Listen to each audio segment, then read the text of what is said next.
दलर दुई विधायकों को सस्पेंड कला बीजेडी। विधायक सनातन महाकुड़ और अरविंद महापात्र को दलर सस्पेंड करा जायछि।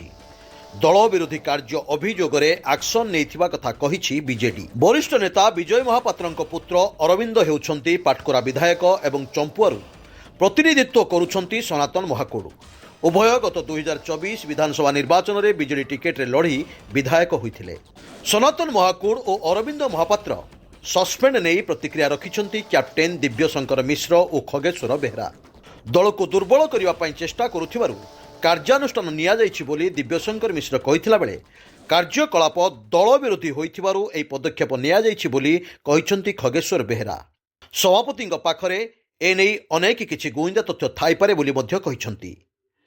दलरू निलंबन हेरा परे विधायक अरविंद महापात्र प्रतिक्रिया कहिछन्ति जे मते काहेकि निलंबन करागला मु जानिनी।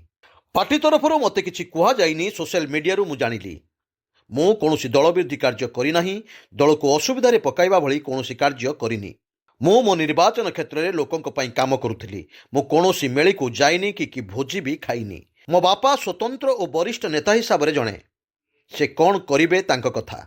तांको विवाद भितर को टाणी आनिबाकू मु चाहुनी।